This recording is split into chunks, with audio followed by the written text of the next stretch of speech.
I know there's going to be a bunch of guys out there that are going to be like,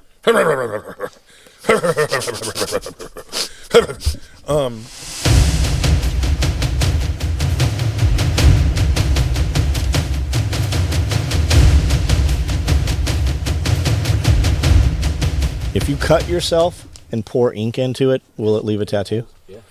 Why don't you just do that? I'll get you a little scalpel. I'll do it. where would you do And it? you could just, right on his forearm. Would you do it on your forearm? Yeah. The other side of his head that's not tattooed. It would actually be a little bit cooler if you just did small ones on your cheek. Did you see the new tattoo he has? No, I haven't seen the new Look tattoo. right at his face. You've never... A dude flew in from Russia to do that. It's so... It's... You don't even notice anymore. It's like you don't look at me anymore. He just can't see you. He needs glasses. No, I can see, but again, It's just another... yeah, it's just another stain on your beautiful, beautiful skin. Your beautiful, sweet, boyish SR25 or AR10? SR25. Why? Because it's a refined, it's a more refined platform, meaning that they have More support for it. yeah, they've done more to refine that platform than they did the SR10. Can you get one right out of the box that'll perform, or is there performance versions of them? There are performance versions of them. What's the difference? Just like barrel and such? No, it's just how it's put together. Because the difference, the problem with the 7.62 guns, okay, when you think like AR-15, when people make an AR-15, they're using a government contracted thing, so it's already been established on what size wheels get put on an AR-15, what size, it's already been established on how that thing is getting manufactured. So there's a standard. When you think about AR-15s, there really is a standard, even though everybody makes them. They're going off the government standard, right? The M16 is the standard.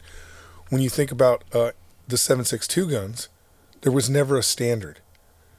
A standard was never set, and so every company, they're not following a real blueprint. What they're following is this extension of making a 5.56 gun bigger.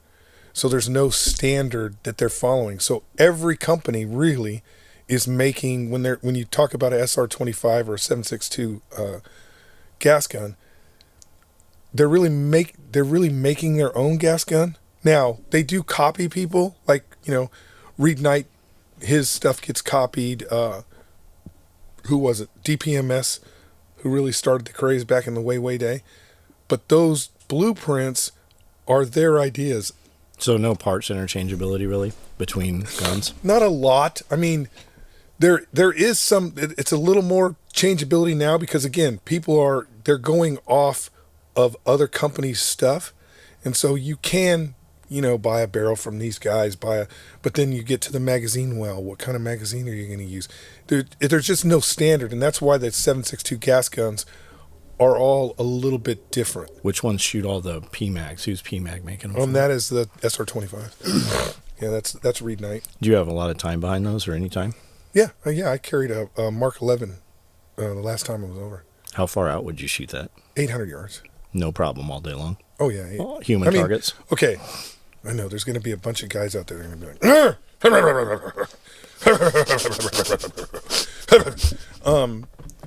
so the first batch of Mark 11s that the Marine Corps got were problematic. They weren't as good as the guns that Reed Knight put on the table for us. Did they come from Reed Knight? Yeah, they came from Knight's Armament. The first batch of guns were problematic. There were accuracy variances between guns, and there were some magazine teething issues and stuff. But again, you can almost expect that with any new product that is mass produced. Okay, and so the Mark 11, you think the Mark 11 went from the SR25 to, the Marine Corps was like, I believe we bought 500 right out of the gate. Like we're like, I need 500 tomorrow. And so that when you increase your assembly line in any manufacturing, you're going to have some teething problems. And so the first ones we got, there were some issues. Now, I had a Mark 11 in country that, it shot minute of angle. It shot very well. Every now and then it would throw one off into the space, into outer space for no apparent reason. Just a bad day that day for you? No, just a bad. It was the gun. Weirdness with the entire setup. But the gun functioned well enough that I mean I would have never not taken a shot at that range. I would have never been like, oh, I'm worried that I'm gonna miss. Like, there's a 20 round magazine underneath it. Would you have an application for the 50 round drum? No. With that on a precision rifle like that? No, that's dumb. Yeah, 50 round drum if you're talking precision rifle. That's what I'm asking. If you're talking precision rifle, 50 round drum is dumb. How come? Well, because realistically, what people don't understand is the more ammunition that is available. So the more ammunition that is available to the individual shooter, the more rounds they fire, the less accurate they are. And so they tend to take, what ends up happening is they tend to take a weapon system that was designed specifically for something else, precision fire, and use it for area fire. Well, all you're doing is degrading the capability of that system by burning 50 rounds through it in some sort of fucking, contact left. If you feel like you need a 50 round drum for your sniper system, your marksmanship system, what you really need is an AR-15 with a 30 round magazine and that sniper system in a bag. How about a 60 round magazine and an AR-15? I mean, again, the AR-15 is designed, so the reality is, I know people are going to be like, again, the AR-15 it's a defensive and offensive weapon system designed for that purpose. It's designed for that purpose. So again, 60 round magazine is not a functioning 60 round magazine is not a bad idea. The reason why the military hasn't gone past the 30 round magazine for the most part is because the 30 round magazine functions. It functions very well. Once you start getting out of that realm of 30 rounds, it's very hard to find a system that's going to function all the time, continuously over the years. So that's why they haven't gone to anything bigger. There's nothing wrong. Like, I don't want to say there's nothing wrong. I don't know. I haven't shot. Like, the PMags work pretty good. The Surefire 60 rounders work pretty good, but again, it's that longevity, continuous operation, or when they get dirty. Now again, the Surefire doesn't have this problem, but it does in a way, in the sense of your configuration now changes. You think about everything. You think about everything that the military issues out. It's all set. It's really all set up for 30 round magazines. If you're carrying around those 60 rounds, you lose a magazine pouch. So instead of 3 magazines, you only have technically 2 magazines. If you're talking about the PMag drums, now you've lost 4 magazines, really, kind of, because of how big they are. So it kind of doesn't weigh out. Now, if for me in particular, if I was in the Marine Corps now and they have the M27, which is supposed to be the automatic rifleman, which is the dumbest concept ever. My platoon, so if I had a rifle platoon right now, just like when I had to buy M203 grenade pouches for my rifle platoon, I would buy all my automatic riflemen, being if the squad was set up the way it was, I would buy them all a PMag drum. And I would have them start, they would still have to carry all the normal mags, but I would have them start with the drum. That way, the initial contact base of fire, I could have a larger volume of fire. You don't have enough volume of fire out of a 30 round magazine if that's your guy. Like if that's your guy, he needs a higher volume of he needs a higher availability of ammunition. They should have never got rid of the SAW. Basically, what they should have done is trained SAW gunners like they mattered. But the Marine Corps never really, I know they're going to be like, whoa! The Marine Corps never really trained SAW gunners like they mattered. That machine gun went to the lowest common denominator because nobody wanted to carry it. And so, because of that, there would be complaints about how it was used and how, whether it was, whether the maintenance was done right, how they functioned. There would be those complaints. But the reality is, if you train a saw gunner to be a good saw gunner, and you find the right guy to carry that saw. What's the saw weigh? I don't remember. It's like 12 pounds or some shit. What's the Mark 11 weigh? Probably 8 pounds. With glass on it? Yeah, they got the big ass glass on their shit now. So it's probably 8.5 pounds maybe. But again, that's not the point. Everybody bitches about weight. The only time you hear anybody bitch about weight is when they're not being fired at. That's it. That's the only time people bitch or about when weight. they've never been shot at. Nobody ever is complaining. Nobody's ever complaining about extra ammunition, extra grenades, extra fucking AT4s when they're being shot at. That's an ignoramus thing that we do, is because, when you're walking around Camp Pendleton for 10 miles and you're like, why do I have to carry all this fucking stupid bullshit that I'm never gonna use? That's when people complain about weight. But when you are rolling out of the back of a fucking Amtrak and bullets are whizzing by, maybe there's some fucking vehicles on the ground, maybe there's some vehicles in front of you that have been hit and are on fire, and there are bodies laying there. You are not going to go, oh my God, this fucking extra magazine is breaking my back. You're not even going to think about it. You're gonna be like, I wish I had 3 more. Yeah, of these saw gunners once you're on the ground, and if you're receiving fire that's anywhere close to the fire that you can put out, meaning if we're talking peer fight or even close to peer, it doesn't even have to be peer fight, even close. If these guys are even close to peer fight, you're not going to go, I mean, you know what? I don't need F-18s today. You're not going to go, oh, you know what? I'm not going to call in mortars. I'm just going to run in there with my pistol. No, you're gonna find every piece of ordnance that you can get your fucking hands on to dominate that battlefield. And we as the United States of America have been pampered in the type of fight that we have been fighting in. Do you think that's about to change?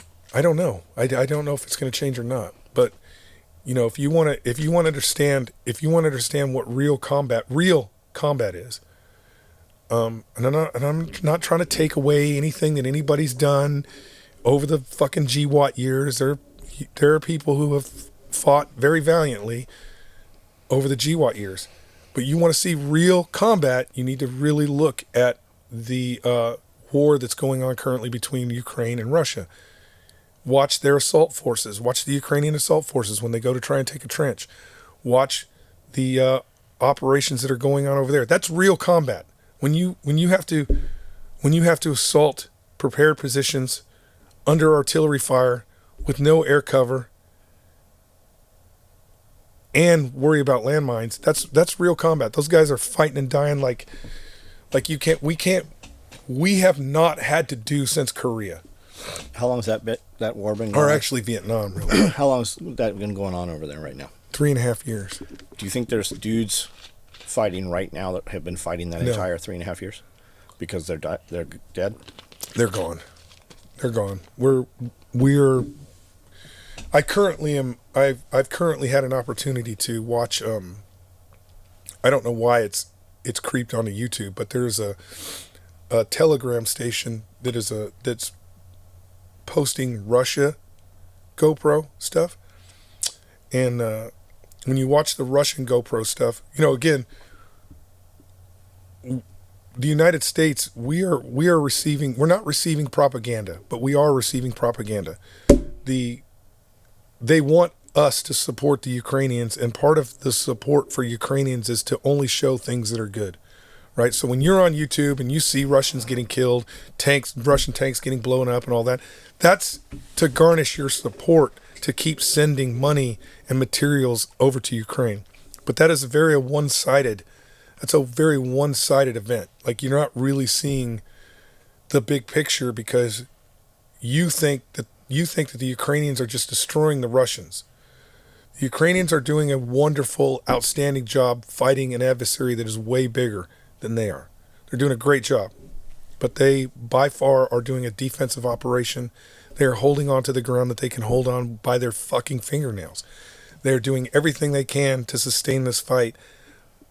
In the long run, they won't be able to do it. Long run, if something doesn't happen in Russia, meaning if they don't have some sort of political change or something major has to happen that has nothing to do with the war in Ukraine in order for that front to collapse to the point where the Russians are no longer, where the Ukrainians no longer have to be in a defensive position, right? I don't know where I was going with that, except the fact that the Ukrainians are doing a great job, but they are holding on by their fingernails. Remember, your government, every step of going into this war, every time we said something, we said it's going to change the war. When we gave them M1 Abrams, we're like, it's going to change the war. It didn't change anything. When we gave them, God, I can't think of the name of the missiles. ATACMS, it's going to change the war. F-16s, it's going to change the war.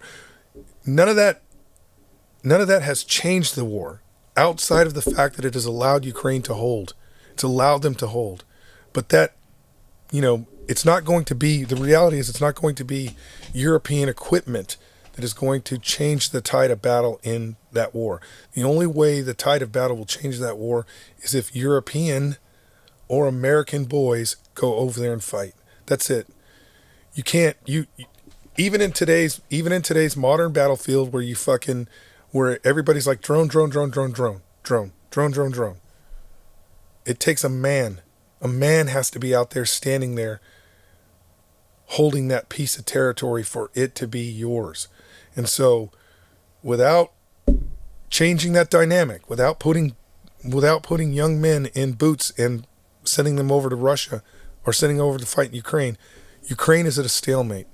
Right now they're at the point where they can't replace the guys that are getting killed. They're in a precarious, Ukraine is in a very precarious situation right now. The Russians, guys, I know people think that the Russians can't. The Russians can. They can still get guys, put them in uniform, and send them forward. It doesn't matter if they have great training when we're talking about the type of attrition warfare that is going on right now over there. The Ukrainians are better soldiers, I think. It appears to be that the Ukrainians really are better soldiers than the Russians. But the Russians have good soldiers too. And if you can't, I think the rule is 8-1. The Ukrainians have to kill 8 Russians for every 1 Ukrainian just to be even. Just to be even, not to win, to be fucking even. That's a lot of killing. It's just a lot of killing. And so again, I'm watching some videos from the Russian side of the house lately, and the Russians have the same exact videos that the Ukrainians have. So the Russians have videos of blowing up Leopards. The Russians have videos of blowing up M1 Abrams. The Russians have all the same videos that the Ukrainians are showing. The Russians have videos of them dropping grenades on dudes that are just, trying not to get killed. So it's pretty bad. Now, the other video that I've been watching the most, and it's really horror video, but I think that it should be mandatory that this video, they should be playing this video for everyone in America, for everyone in Russia, for everyone in Ukraine. But it's a group of Ukrainians that go out to the battlefields after the fight and collect the dead. And it kind of shows me, it's one of those things where you can see that I think, for the most part, that the Ukrainians are, again, better than the Russians, because the Ukrainians collect them all. Doesn't matter whether they're Russians or Ukrainians, they collect all the bodies. They take them to a secure location, and then they go through their uniforms and locate anything they can that says who this person is: cell phones, dog tags, papers, and they try to identify these individuals. And the Ukrainians are collecting these bodies up, and they're giving them back to Russia. That, win or lose, that tells you just to have the mindset to have the mindset to be able to have the mindset to be able to pick up your enemy's bodies and bag them up and respectfully go through their thing, because they're pretty respectful, go through their things and identify who they are so their bodies can go back to Russia and be given to their family members. That's moral high ground right there. That's the moral high ground. Usually what happens in those scenarios, if you're the losing side, those bodies get mass graved, those bodies get mutilated, whatever, right? And so I think they have the moral high ground on it. But again, whoever these guys are that are in this unit, are they in danger? They are in danger. There's a couple of times where they're picking up bodies where artillery is coming in and things like that. But whoever these guys are, I don't know how they, when this war is over, are going to be able to be regular people. I wonder how that exchange happens. Like they do. So they basically contact. Whenever you hear about the Russians and the Ukrainians doing a prisoner exchange, part of the prisoner exchange is they exchange casualties.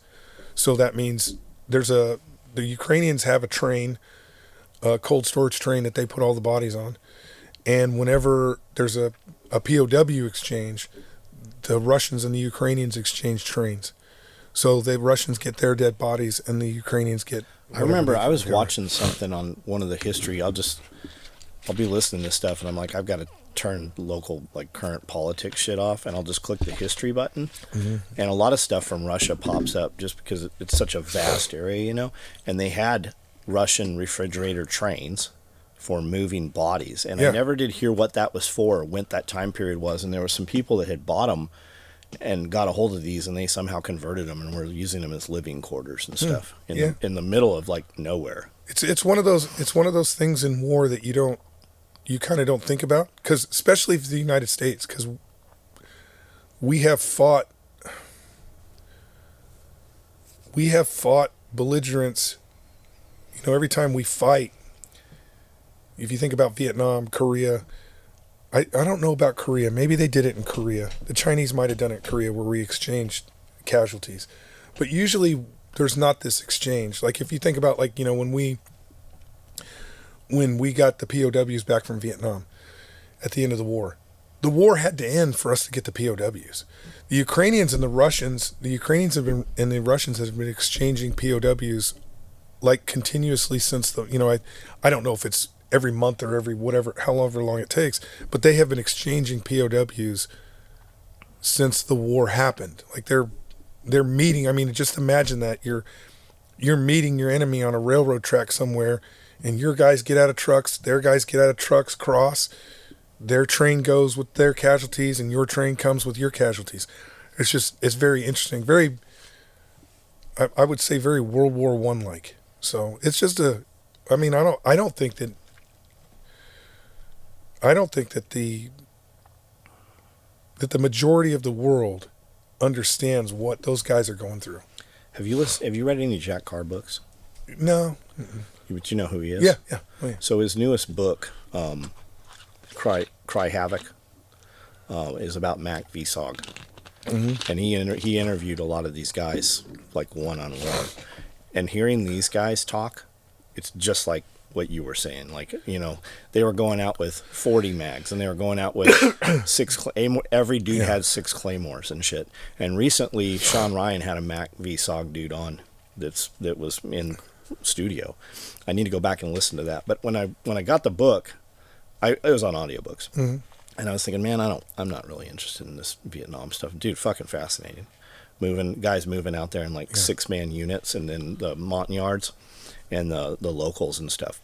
And they would leave booby trap magazines, and they called them eldest son mags and stuff. Yeah. And just to hear the amount of weight these dudes were carrying, and they were going out and operating months at a time, 6 weeks at a time. Fucking fascinating. They would really, really fascinating. They would just put they would dig up whole weapons caches, and they would put like, you hear about the ammunition that explodes, but they would also just sprinkle random ammunition that didn't work, because what they were trying to do was get in guys' heads that I'm gonna, I'm gonna shoot this gun, and some of these bullets aren't gonna work. And so they did all kinds of crazy shit. Those guys, and that is where I took my cue. As a young man, I took my cue from those who were really in the fight, like really in the fight.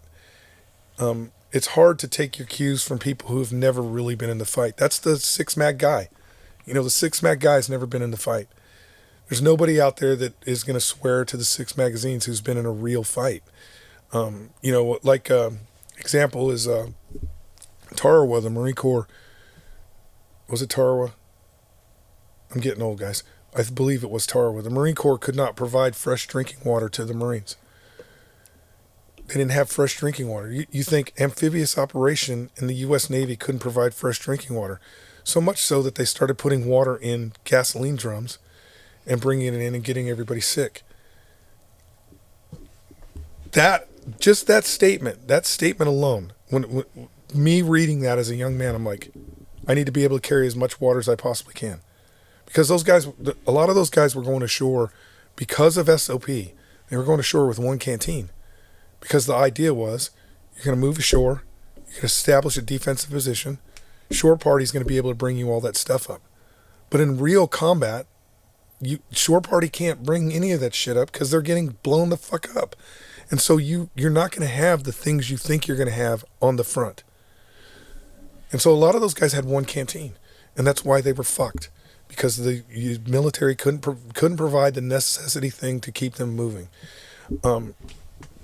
And so, I guarantee you I can show you 100 pictures of my war belt always had 4 canteens. Even when I was in Charlie Company, I carried 4 canteens of water. And you know what I never had a problem with? Was water. I never had a problem with water. Where were all your mags? I had different rigs over the years, But I did that classic Vietnam, most of the time with the 4 canteens, it was that classic Vietnam M65 gear. And then as things changed, camelbacks came in. I carried a camelback, but I also still carried canteens. So I knew I had water. You ever see guys put canteens on the side of a butt pack? Yeah. Isn't that fucking miserable? Like, isn't it? Yeah, it's way too heavy on the side out? of a bucket on the side of a butt pack. But that was the water thing, because I knew through reading that the things that people pretend, the things that the government, or not the government, the things that the generals tell you is going to happen are always wrong. The war will never end by Christmas. Never has ended by Christmas. Artillery will not destroy all the enemy. Naval gunfire will not destroy all the enemy. They always say that shit, and then lo and behold, it takes a dude with a fucking rifle and a bayonet to win the day. And then, MACV-SOG, me reading all the stories about Vietnam, and MACV-SOG is where I'm like, P for plenty. It's better to have and not need than to need and not have. And so again, 20 years of service, I carried as many magazines as I possibly could, always. Training or, again, if you guys want to see the pictures, training or combat, I carried as many magazines as I possibly could, carried as many fucking grenades as they'd let me, I carried as much as I could. Now, did I carry a lot of weight over 20 years that ultimately I didn't need? Yeah, I did. But when I needed it, I had it. So when I needed it, I had it. That's the thing that's important. You don't get to call time out when the bad guys start shooting you and be like, today was my fucking 6-magazine day. Sorry. Today was my 1 canteen day. Sorry. Can I go back and get...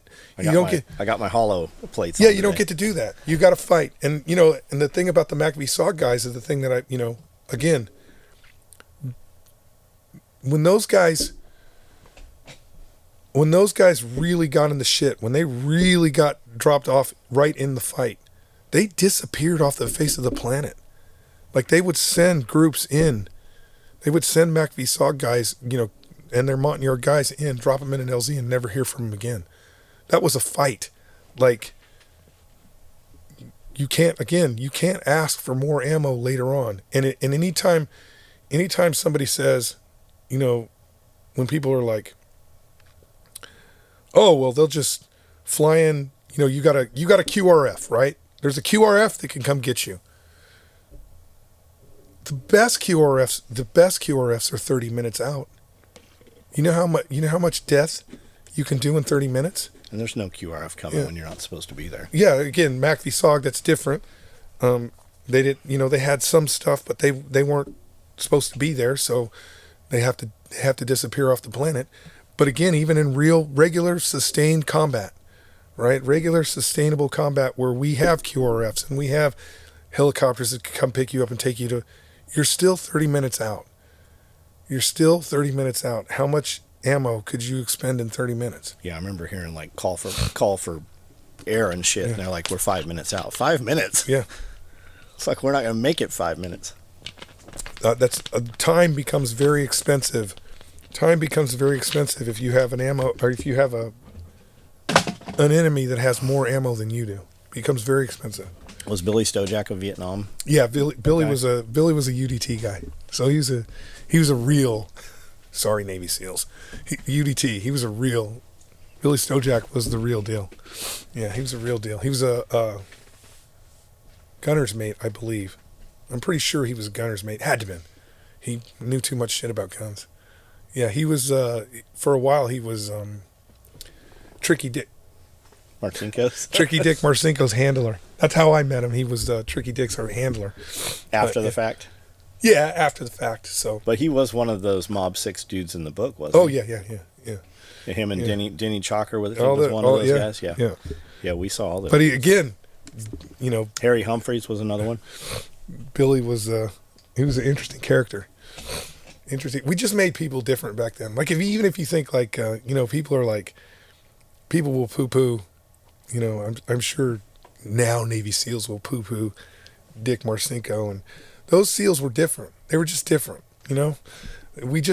people were different back then. Even now, when you think about... Well, they were losing their shit over just what different. They were doing back then. Imagine if they were doing it now. Yeah, they were just different. Fucking grabbing up XOs of fucking bases and interrogating them and shit. I'm just thinking on average, right? Sure. It was just a different world that we lived in. Pre-commercialized military. We're a commercialized military now, so it's weird.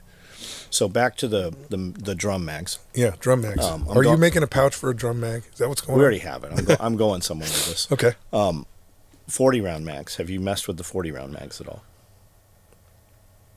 Who makes a 40 round mag? PMag. Oh, PMag. Yeah. No. And that's what came issued with those Marine Corps rifles, apparently. Yeah.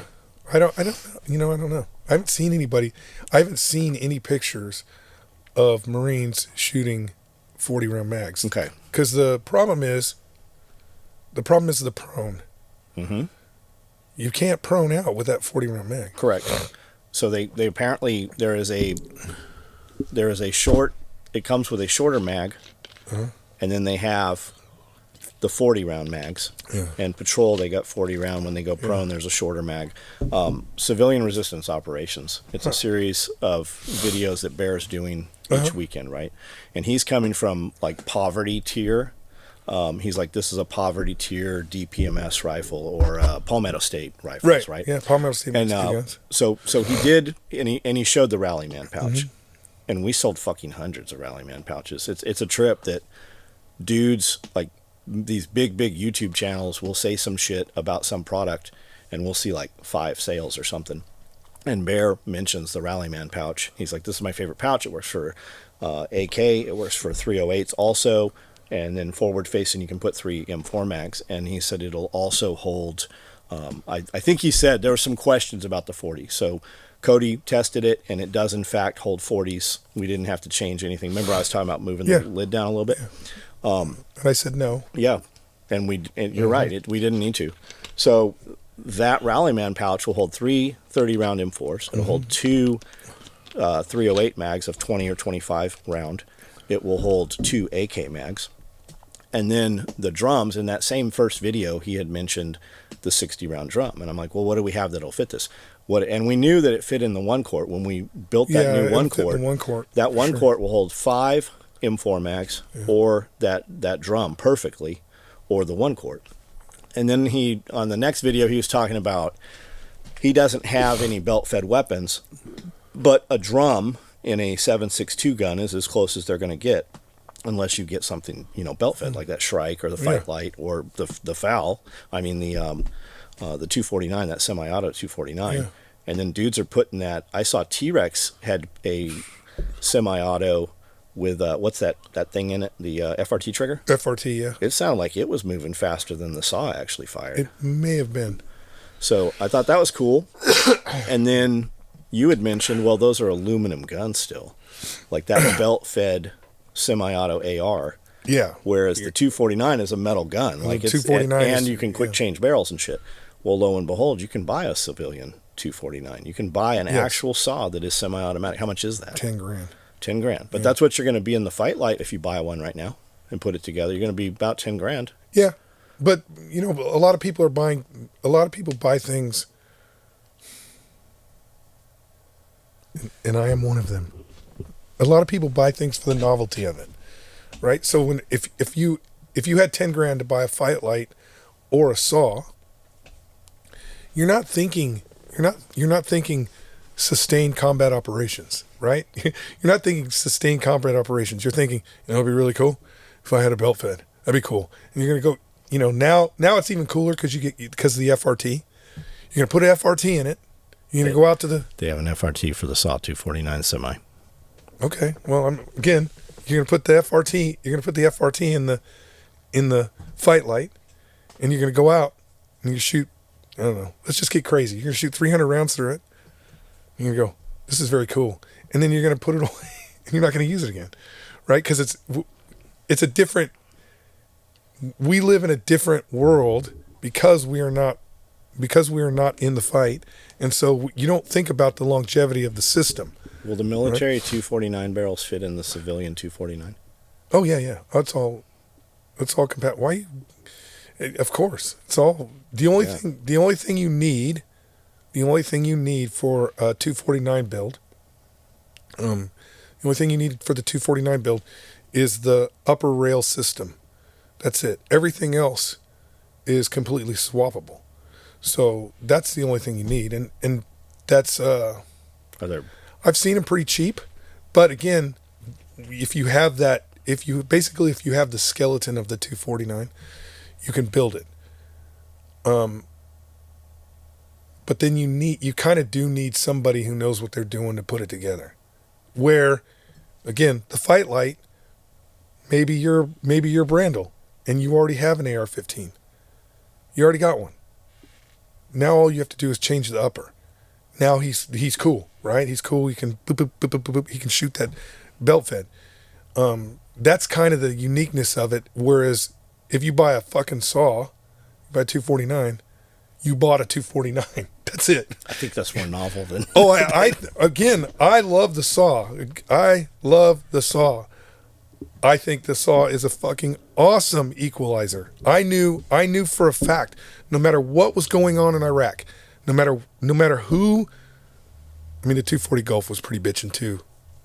It was pretty bitching too. But I knew for a fact that once the saw gunners saw the fight, once they saw where the fight was coming from, and they started shooting those saws, I knew the fight was over. Was it called talking machine guns? No, I mean, in training, yes. When you're training, there's things that you do because you're training. But in the real fight, no, you don't. You're not waiting for the other saw to go. Are you gonna go first? Okay, you ready? We're gonna start doing that thing. No, it's when you see where the fight's coming from. Even if I knew that if my saw gunner started shooting down range, like if they started shooting down range and they didn't know where the fight was, like if they thought Brandel was if they thought that Brandel was where the fire was coming from, but it was actually coming from where the refrigerator was. But they started shooting, it just changed the tempo of the fight. It's like when the fight starts, if it's all AR-15s, and this is why I don't like the Marine Corps changing to that stupid automatic rifle, is if it's all 5.5, if it's all M4s, right? If it's all M4s, it's like country music is playing, right? It's country music. Country music's going. Every now and then somebody will throw a grenade or fire a grenade, and it's just a little bit of bass in that country music. The minute the machine guns start shooting, even though they're just 5.56, the minute those guys start shooting, the tempo changes to rock and roll. Everybody's like, everybody. It's like fucking AC/DC. Yeah, everybody changes their tempo. They're like, oh shit, this is it. It's a real fight. So I knew that the minute my saw gunners became aware of the situation and started engaging independently at targets, I honestly felt like, and I know each experience is your own, guys, so don't be like, oh. I felt like we got about 3 to 5 minutes left in this fight. That the bad guys are like, they don't want a part of any of that shit. They're gonna move on. Even when they, we had that one on across from the Cobra Mosque when the guys were shooting. They were shooting a PKM machine gun at us, which PKM is way better than a saw. It's basically a 240 Gulf Magnum. It's way better than a saw, and they were shooting at us with the PKM. But when my saw gunners, 2 of them, when they started shooting, the PKM was like, no, I'm leaving. So, it's just a different vibe. Even dumbass Staff Sergeant Scalderon, if he could have got away with it, like if I could have got away with it, and I got away with a lot of shit. You guys know that you were up there in Hussein with me. I got away with a lot of shit that I shouldn't have got away with. I would have carried a fucking saw. I'd have been out there with the boys with a saw, just waiting for some shit. Because the saw is it's a fucking great weapon if you utilize it in the manner it's supposed to be utilized. But we don't. I don't want to poo-poo the Marine Corps, but when it comes to individual combat operations, and I have been told that it's different now, that they do train them a little bit better in those fields. But when it comes to individual combat operations, we weren't really training guys to fight. Like we weren't really, like M203 gunners weren't experts with the M203 gunners. Saw gunners weren't experts with the saw. So we weren't really training them to fight. We were just kind of, everybody would, the reality is 90% of the Marine Corps fan fires the guns that they have. That's it. It's just a familiarization fire. So is there a civilian 240 available? Yes, you can buy a 242. Really? 12 grand. 12. Yeah. So have you You can get a civilian M2. Well, we knew that though. Yeah, I mean, you can get a civilian M2. So that is pretty cool. Yeah, that's cool. But you're not carrying that around. No, but it's the next best thing. Put it on the Jeep. Yeah. What so have you looked at FN's website? There's like 8 versions of the saw you can buy. Yeah, there's a lot of different versions. Which would you buy? The short one, the para, or the full size? My problem is nostalgia, right? Again, remember what I said, people buy things for different reasons. I would buy the full size specifically for nostalgia because that's what I carried when I was a Lance Corporal, and I would to bring back the glory days. 249. And they're all mini-me's? Yeah, they're all mini-me's. They were all made by FN. What is the SP? But again, you buy the big one, you buy the full size, because all the trinkets, just like the M4 carbine, all the trinkets that make a full size regular saw into a parasaw, all those trinkets go on the same gun. So you can, if you bought a full size, you could put a short barrel on it. You could put the fucking collapsible stock. You could do all that Gucci shit that we did in the GWAT years. And you can just walk into a gun show and find all that shit sitting there. No, you gotta hunt for a little bit. Yeah, it's not like it used to be. You gotta hunt for a little bit, but you can find it all. It's not hard to find. No. I think I have some 249 barrels here. I mean, you might. I don't know. I do. Maybe I have 240 barrels because we had them for making. We made some for the drag bags. No, I'm sorry, not drag bags. We made them for the back of armor. They were carrying them on fucking armor. Yeah, I mean, I have all that shit, but I don't have a saw. I don't either. I know. It's a fucking shame. It's a travesty. I also, you know what else I don't have? I don't have a sling. That fuck, we need to build a sling for the saw. I need to somehow convince Jack Garland that he needs a saw. Just let him shoot one. I need to convince him he needs a saw so he can Let him put him behind one for a minute. So he can use those big funds to buy a saw, and then he'll be like, all right, just hold on to it and let me shoot it whenever. I need to convince Jack you need a saw. He'll probably get one. Okay, so the 308 drum fits in the spent mag pouch perfectly. Yeah, 308 drum will fit in that stuff. And then two 20 and 25 rounders will fit in there with it. If you pull the drum out though, it pops those out. So it'll fill the dead space, the dead air in there, but it's not ideal. But I mean, they're there. So with the water, if you're carrying 4 1-quarts, you could put the drum mags in there. You could also put a shitload, and you could download off the belt into your rucksack 2 of those, and then have 2 drums in there. No, you're not feeling it. Not at all. Why would you get rid of water? Not get rid of. No. Put it in the backpack. No, don't put it in the backpack. Have everything. You have to have everything on your. You have to have everything on your belt and body to sustain the fight. Backpacks get dropped off. Backpacks get dropped off when you move into the fight, and when you get into the fight, no one, not Norman Schwarzkopf, not George Patton, not Miley Cyrus, none of them know how long that fight's going to be. Nobody knows. And so it doesn't matter. Like, I will tell you right now, when Black Hawk Down happened, when they got on the helicopters to go hit that target, no one knew. There wasn't a single fucking person, not one of them, not the generals, not the corporals, not the lance corporals, not the Delta operators. No one knew that they were going to be out there for 24 hours. No one. They didn't know it. You have to have everything on you all the time to sustain the fight. Sustain the fight. If you think, oh, it's too heavy, then go to the fucking gym. Man up. You have to have everything to sustain the fight. Otherwise, you're going to get out there and you're not going to have the piece of kit that you need to maintain the fight. So water's one of those things that we don't think about. Water's one of those things we don't think about until we've been on the objective for 5-6 hours and you were fucking thirsty beyond all belief because your adrenaline has been flowing and your body has been pushing all your resources to the center of your body. And so every bit of you is now starving for fucking liquid.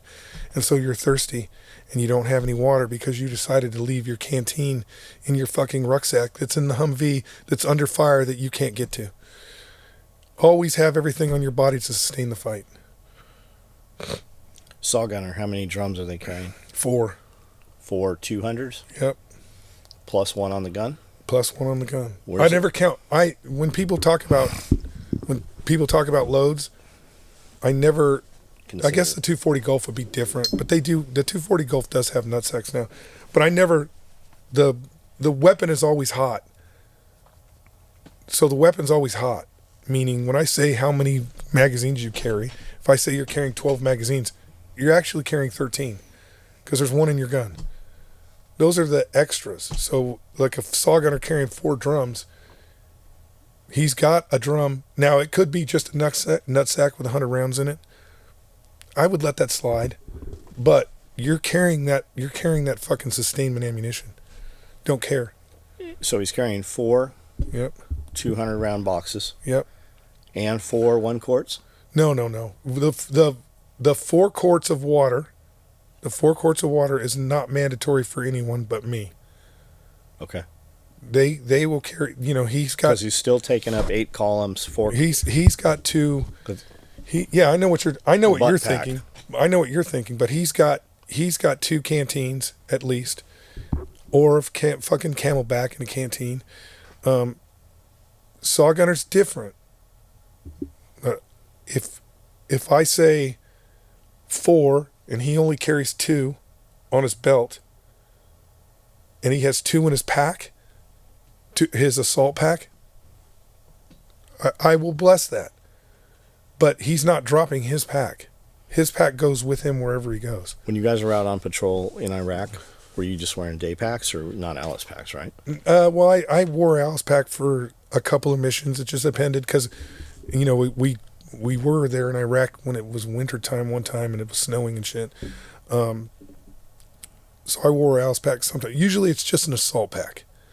If guys will have assault packs. And, you know, I would say like my 203 gunners, you know, all the 203 gunners, a minimum of 18 rounds that they had to carry, plus all the ammunition for their M16. Now, are other guys also carrying 40 Mike?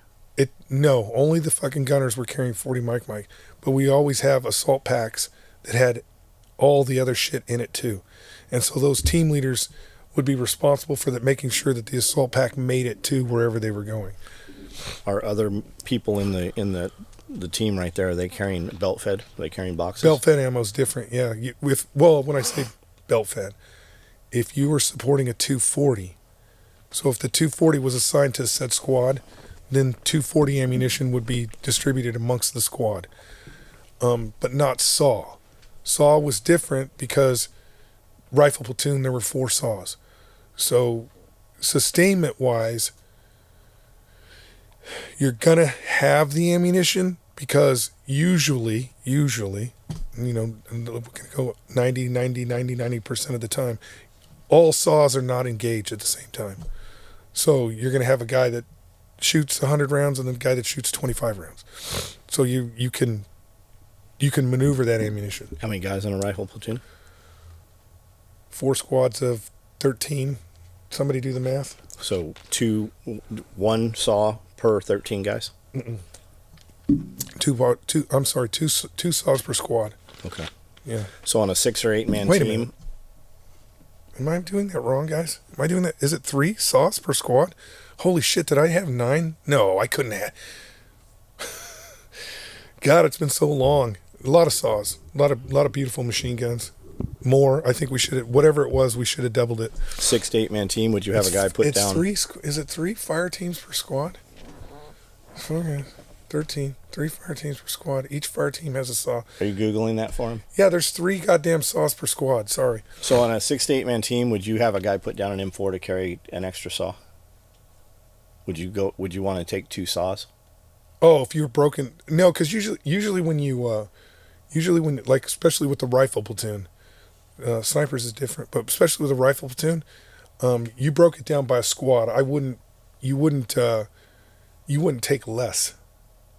So in the rifle platoon, like when we would do OPs with the rifle platoon, I took a squad. So those SAWs were there. You do substitute some organic weapon systems, like where you're really looking at is dumb things.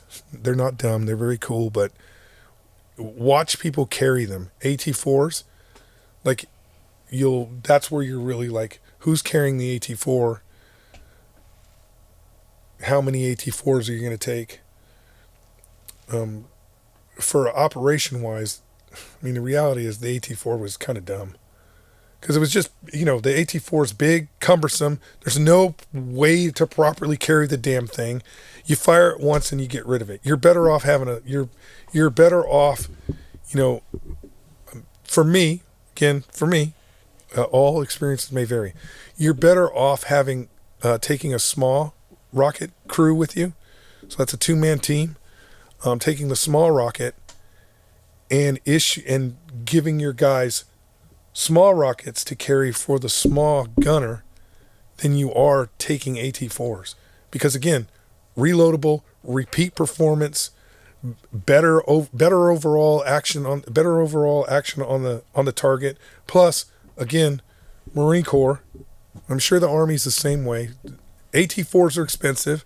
You probably know 2 guys that have actually fired one. The gunner for a small rocket, hopefully he's at least done some simulation and maybe got to fire a couple. He's got an optic on his fucking system, which means he can be more accurate. So small rocket was way better to have than AT4s. If you could have that. Now, obviously, again, I know what people they're going to be like, we could. If you have large scale operations, the squad's never going to see, if you have large scale operations, like we're going to go into Fallujah or whatever, a squad's not going to see an AT4 gunner. A squad's not going to usually get a 240 Gulf. But in Huseba, our operations were small enough that I could take with just a regular rifle squad. If I was going out, that was the focus of the operation. I could take a fucking small gunner and a 240 Gulf. I could have took 4 240 Gulfs, just because of the way the operation was. But AT4, a small rocket was way better than an AT4. And now they have the Carl Gustav, and I believe, not being in service, but I believe I would have the same opinion. I would rather take the Carl Gustav and give everybody some ammunition, give every guy 1 round, than 3 guys having AT4s, because they're not as accurate, they're not as deadly, and it's not repeatable. It's just a fucking thing you throw on the ground. So, anyways, AT4. What were we talking about? Civilian resistance operations. 60 round drums. So, civilian resistance operations, you won't get an AT4 or a small rocket. If it really came to civilian resistance operations, somebody's invaded the United States or something's really going on, and that's going to be guerrilla warfare type stuff, right? You're going to be... Yeah, all bets are off. Yeah, I mean, that shit might be there. Well, the thing that people forget when we were talking... If you're talking that kind of thing, the thing that people forget, or I don't want to say they forget, they just don't understand. When you see civil war going on in the world, it doesn't matter where it's at, like, Libya or fucking Sri Lanka or whatever, it's a different world that those guys are in. They're in a completely different world. If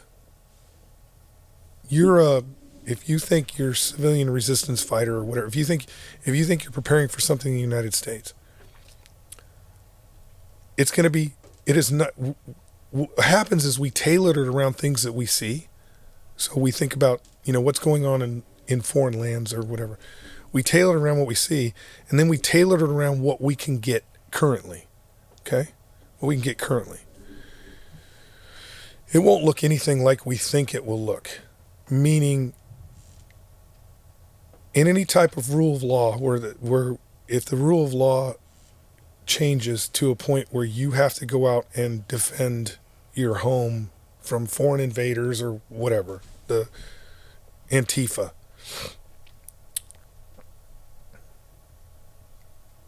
you're going to see dudes with tanks. This is America. You're going to see dudes with tanks. There are dudes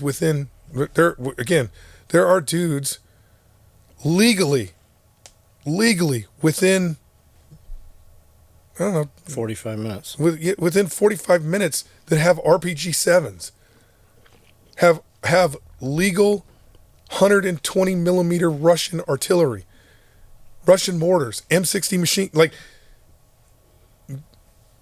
that's just on the top surface. That's not everything. That's just people in regular hands. That's not the old crusty dude from the VFW that put one in his the, fucking barn. The largest holder of miniguns outside of the U.S. military is a fucking civilian. He's a civilian. Okay, just a regular dude, miniguns. Okay, that's just outside. Let's not even think about the collapse of. Let's not even think about the collapse of military infrastructure, like the collapse of military infrastructure. I know that tomorrow, I know for a fact tomorrow, if rule of law were to tank, let's say civil war breaks out in the United States to the point where rule of law doesn't matter. I know, guys, without any hesitation. Day two, I'm going to have an M250 cal. I'm going to have an up armor. And maybe even a tank. Like, that's day 2. Day fucking 2. Now, me personally, while everybody else is fighting, I'm gonna find a place to hide all that shit, and I'm gonna hold on to it, and hope when the war ends, they let me keep it, because I just want the toys. I don't care about the war. But yeah, that's just it's gonna be different. If you think a civil war if you think a civil war or some sort of Red Dawn situation is a ragtag group hiding in the swamps, attacking, random columns of Russian T-72s, won't be like that. Well, there's just, we have so much military equipment in this country that you'd need some sort of super armada to be able to even start to police it up. Like they don't even know how many. The reality is they don't even know how many guns are in America just out in the streets. They don't even have a clue. Do you remember back in the 90s when the guy was buying Dermo parts and he put together A a whole helicopter, Cobra helicopter and the fucking gun on it worked and everything? He was shooting coyotes. Bought everything, yeah. Yeah, He still that company still exists. Yeah, they were trying to take it back from him. That company still exists. But again, it's just you don't understand. Like the second largest holder of F-16s, I believe it's the second largest holder of F-16s in the United States, is a civilian company in Texas. They have F-16s. Now it's a contracting organization that has military helicopters and military. They have the Mi-20. They have the Hind, but they have military helicopters and military aircraft in order to be aggressors for the military. Oh, so they do OP4 for them? Yeah, they do OP4 for them. How fucking cool is that? But again, those are civilians. They're not. It's not an Air Force guy putting on a uniform and going out and getting in the Air Force. It's a civilian company that operates and maintains that equipment in order to be bad guys for the U.S. military.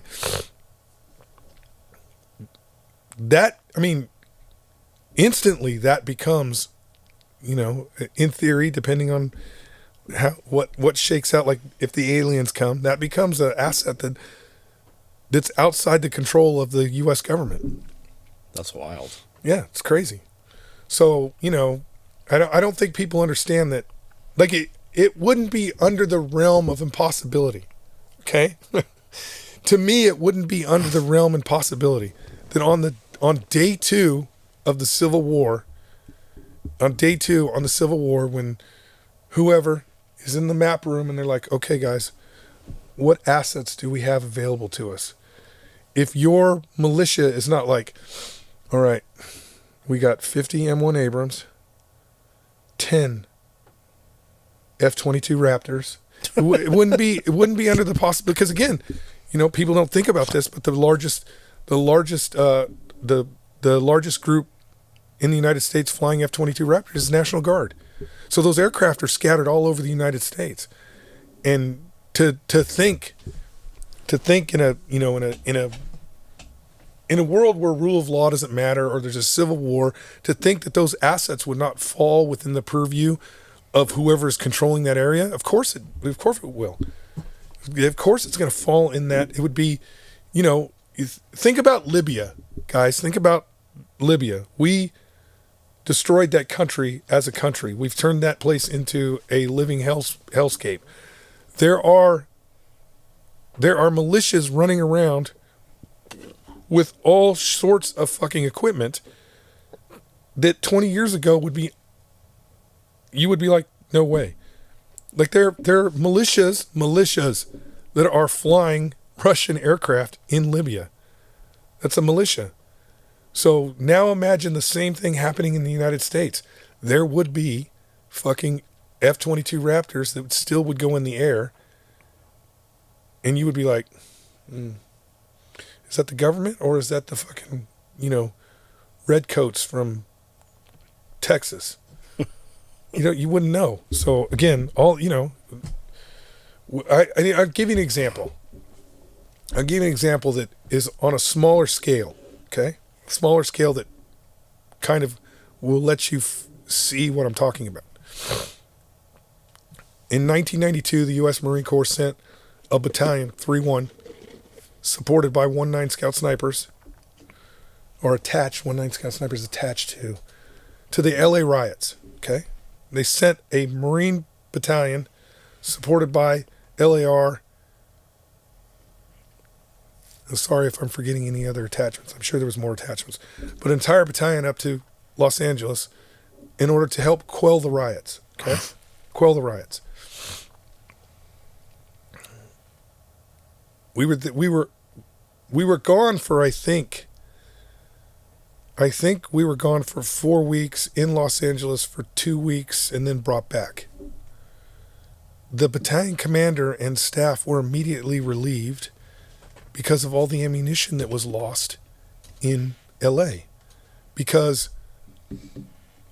unbeknownst to the battalion commander, there were allegiances within, unbeknownst to the Marine Corps itself, there were allegiances within the ranks of the military that decided they were going to give ammunition to local gang members.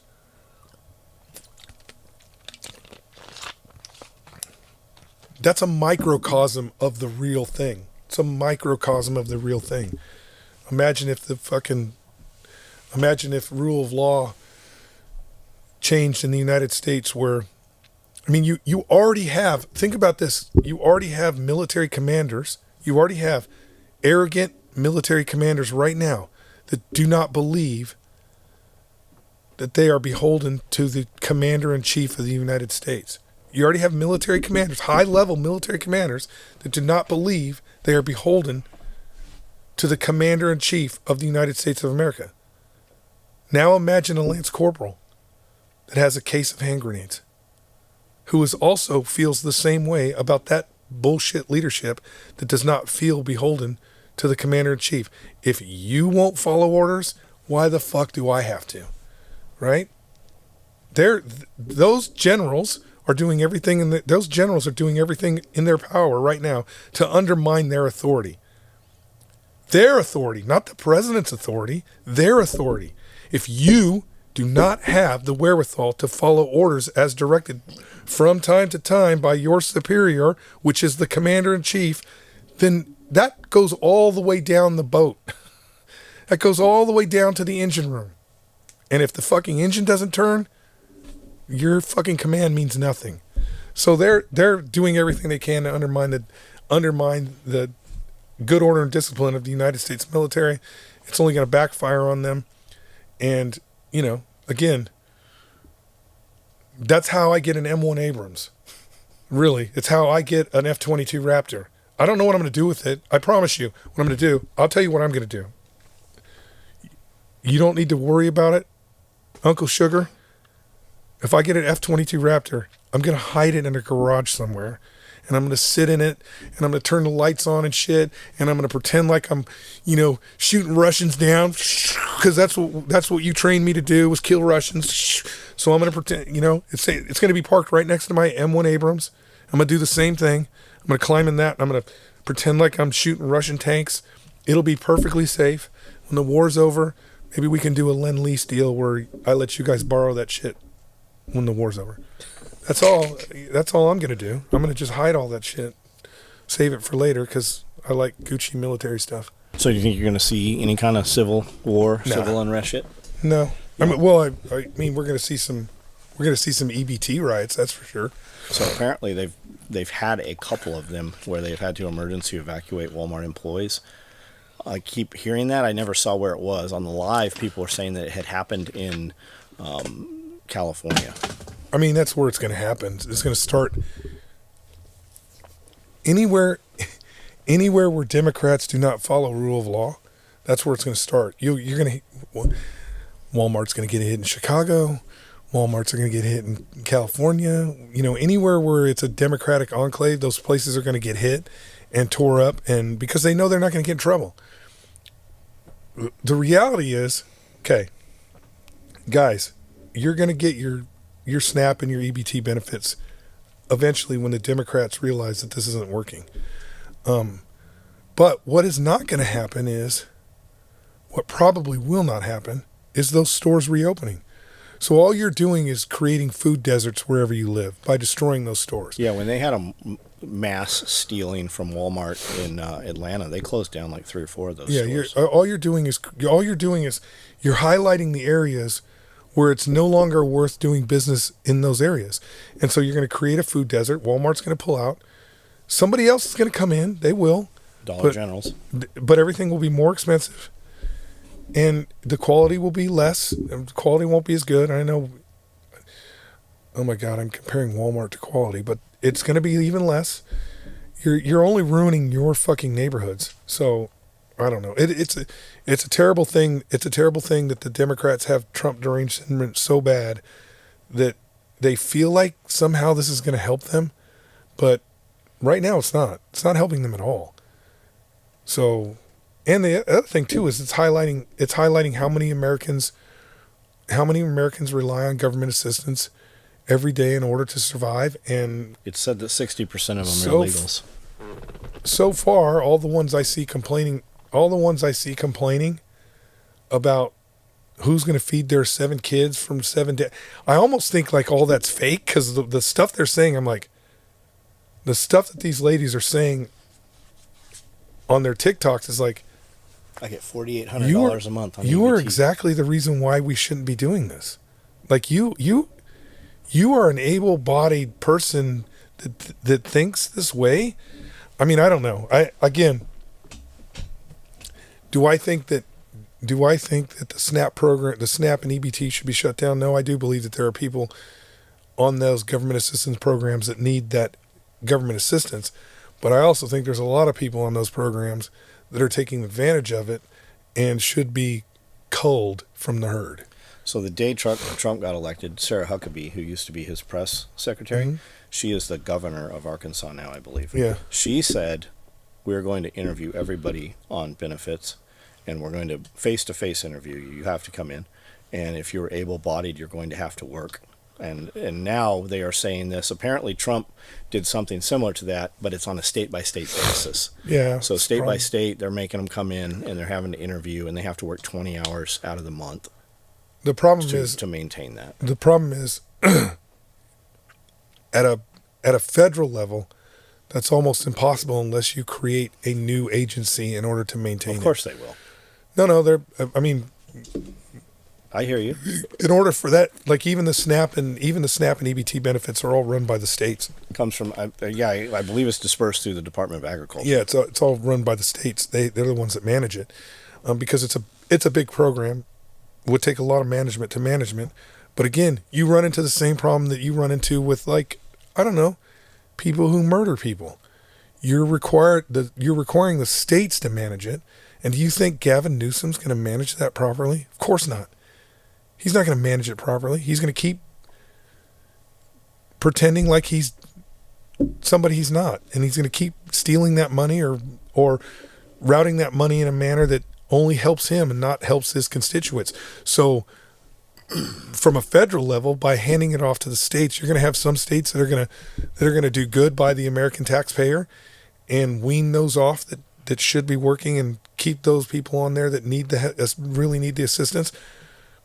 But states like California aren't going to do it. So numbers I heard is that people on SNAP actually spend more on average every month than normal people buying groceries. So people who buy groceries, welfare recipients actually spend more on a monthly basis on groceries than you and I do on a normal Yeah, average. that's probably true though. And they also said 40 free money. $40 billion of SNAP money goes to soda pop. It goes through Coca-Cola, actually has lobbyists, right? Yeah. And then if you add in candy, they were paying influencers between soda and candy, it's $52 billion a year. How in the fuck are they $52 billion? I don't know. That might not be. I don't know how you would figure that out. I mean, I guess you could, but yeah, I know that Coca-Cola. I know that the soda industry, when RFK was talking about taking sodas off, they were paying influencers to go on TikTok and talk shit about it. If you are on government assistance, whatever that may be, then you are under the terms of what the government wants to say. So if the government says you can't buy fucking candy bars or soda pops, get off government assistance. Right, if you don't like it. Go get a job. Get off government assistance. You're lucky that they're providing the assistance that they're providing. You could be just eating fucking government cheese. They said 60% of Somalis are on government Oh, I'm assistance. sure. Yeah, I bet all those They guys said are. 50% of Iraqis are on government assistance. They ran through. There was a couple other groups of them. They are saying that 60% of people on assistance, Section 8 housing, and food benefits Probably, yeah. are actually illegal aliens. Well, again, we don't need to break it down by where they live or where they came from. What we need to do is break it down by able-bodied individuals. And if they're able-bodied individuals, I don't care where you came from. They need it. And I'm not saying, again, I understand there are people out there that are just, I don't know.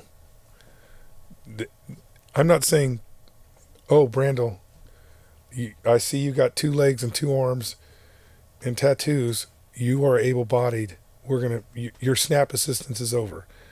I'm saying that the reality is the federal government taxpayers spend a ton of money on a benefit that benefits no taxpayer. We should be able to create management in a manner, and again, this is bureaucracy, but in a manner that says, Brandel, you want to keep these benefits? This is the requirement necessary for you to keep these benefits. And these requirements push Brandel into a position where he can make money. Meaning, whether that's fucking going to a welding class, a plumbing class, a fucking daycare center class, whatever it is necessary to create the opportunity for that individual to make a living and come off of SNAP benefits. That's really what taxpayers should be paying for, not food. The taxpayers should be paying for the ability for Brandel to become a productive member of society, not a problem for society. But again, that's a lofty dream. If you were on government assistance, should you be able to vote? Yeah, I don't think you should lose any rights because you're on government assistance. Yeah, I don't think you should lose rights. I think that's what you're going to see, is that the reason this is all continuing to go, those people on government assistance, of course they're voting to give themselves money. People not on government assistance aren't voting to give them money. The people that are on government assistance are not voting to keep themselves on government assistance. The people on government assistance, they have no say. They have no say in the assistance or anything they get, okay? The reason why we have people on government assistance and the reason why it keeps going the way it does, right? War on poverty started back in the 60s, guys. The reason why has nothing to do with the people on assistance. It has to do with all the programs provided for people on assistance.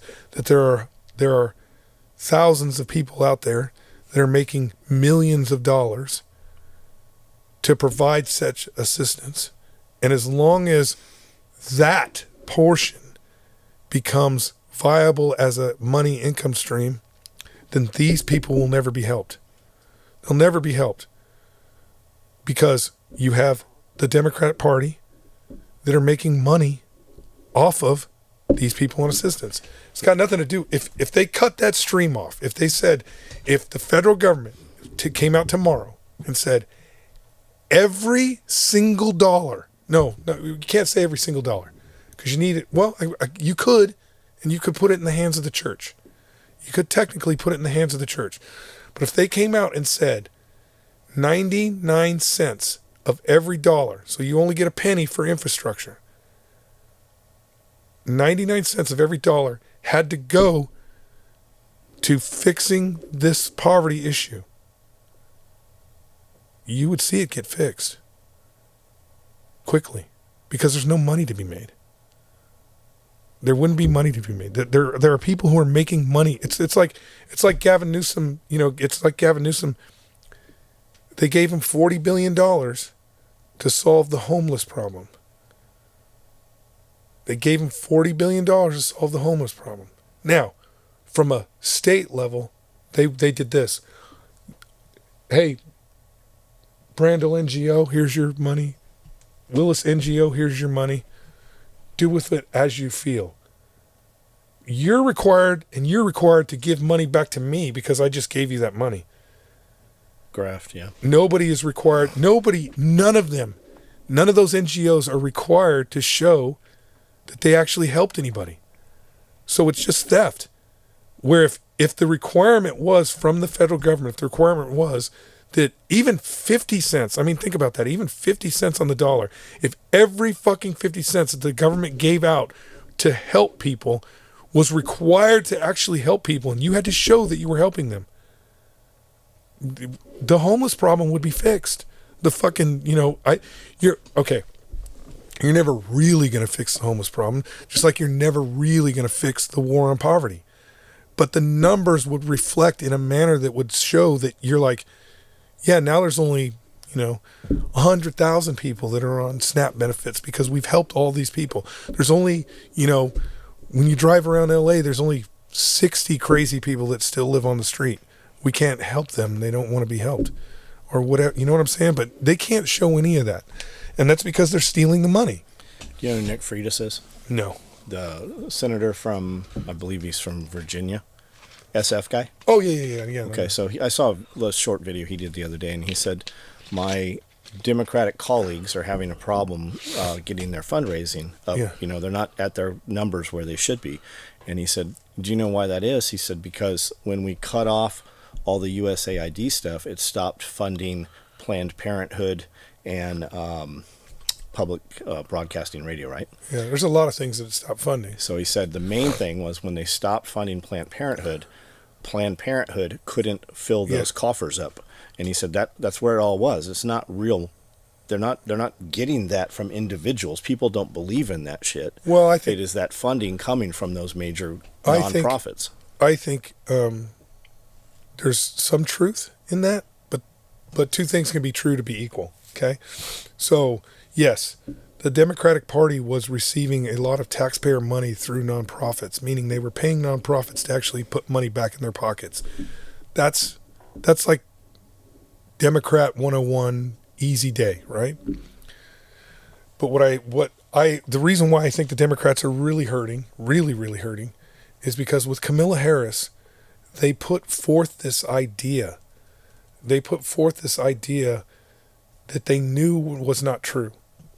The Democratic Party knew that she could not be elected. And they raised $1 billion. A lot of that money came from Brandel. Or anybody that didn't like Trump. Onesie twosies, meaning Brandel probably did donate. $10. He's like, I got this $10. I could eat a pizza roll. One roll. One pizza roll off of this thing that's been turning all day. Or I could give it to Camilla and hope she changes things for the better. No ranch on that. You can't afford the ranch for $10. And so he gives that $10. Okay. Now, John, you've got a business. You believe in the Democratic Party. You're like, I'm going to give $100,000 to Camilla because I know she can be president. Right? I know. Let's be clear. It's not that anybody wanted her president. They just didn't want Trump president. Correct. But again, I'm going to give that $100,000. And then what happens is you raise $1 billion, you get the hopes of all these different groups within the Democratic Party that somehow this non-elected person is going to be the president. And then you run the campaign that they ran that was fucking completely terrible. You wasted all that goddamn money. In the end, you're in the hole money. You owe fucking people money, other Democrats that you're not paying them. Like, I think that, Brandel's wore out. So now when who do they have? Literally, Kamala Harris is like, I'm going to run for president again. She said it. Do you think that Brandel's going to give that $10 again? He's like, fuck no, I'm going to eat a pizza roll. You're not going to be like, all right, let me give her another $100,000 so she can run the worst campaign that has ever been run. So I think the backbone of the Democratic Party, the people who actually were spending the money and actually keeping the Democratic Party afloat, They're tired of this. They're tired. They don't have anybody out there that can rally the Democratic Party enough to get those dollars flowing again. And when you run $1 billion campaign and you end up in the hole, you're fucked. I think a lot of them just, even if they wanted to, they don't have the money. Well, I don't know about that. People tend to, even when you're in a neighborhood that doesn't have money, that the church coffers always seem to get some dollars in them. So, I think the base of the Democratic Party is wore out. They're tired of losing, and again, if you have a baseball team that is winning all its games, those seats are filled. If you have a baseball team where they're losing all their games, those seats are empty. Now, that don't mean that Brandel's still not walking around with the Democratic jersey on, but he's not going to go to the stadium anymore. He's like, I'm not going to waste my money to go watch these motherfuckers lose again. It's just not, I'm not going to do it. Do you know where Trump is deployed National Guard to? Chicago, Memphis, and LA. Yeah. Is it doing anything? No, not doing anything. It's not doing anything? No, because he's not. The problem is, we think, we have it in our head, at least I do. For example, when the Marine Corps went into Los Angeles in the Rodney King era, the way the law enforcement was able to execute their mission was because what they did is they put Marines on every street corner and then closed things down. And so that allowed law enforcement to go out and execute the mission that it needs to execute, right? It freed up law enforcement to go do other things.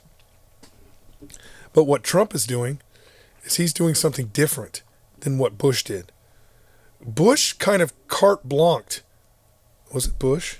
That's what I was just wondering. Was it Bush? Maybe Clinton. No, it could have been Clinton. I mean, it could have been. LA riots, who was president? Yeah, who was president? But they kind of carte blanched the military to do whatever we wanted, to a certain extent. Trump's deployments, Bush, yeah. Trump's deployments, what Trump is doing is he's doing within federal law. He's staying within federal law. You could argue that what Bush did was illegal. That Bush violated the Posse Comitatus Act, where Trump is not, because Trump is not sending National Guard, Trump is not federalizing National Guard and putting them on, putting them in downtown LA and being like, round up all these fucking protesters. What he's doing is he's putting National Guard on federal buildings, and he's using those National Guard troops to protect, he's using federal troops to protect federal property, which is totally in the realm of his jurisdiction. He can do that. But because that's what he's doing, because what he is doing is using federal troops to protect federal property, it's not really freeing up law enforcement to do their job. Meaning, yeah, it's freeing up, now the ICE agents don't have to stand out there with the paper guns, but it's not really freeing anybody, it's not really freeing up LAPD to do 9,000 high-risk warrants. Because that's what they did while the Marine Corps, in 2 weeks, while the Marine Corps was in Los Angeles, LAPD did 9,000 high-risk warrants. They were pulling everybody off the street. Part of the reason why the gangs got together, holding hands across America and saying, we're done with this riot shit. But was that able to happen because it was Marines and not National Guard? Didn't No. National Guard could do the same? Well, I don't think the National Guard of 1992 could have done the same. I don't think the National Guard, even currently what is going on with the National Guard, I don't think 92 National Guard could have done it. Because remember, most people don't understand this, because of the war on terror, all National Guard units were federalized. And so there's a different mindset and training standard than before 92. In 92, if you were a National Guard guy for the state of California, you didn't have to worry about deploying to the Persian Gulf to fight the Gulf War. You didn't have to worry about that.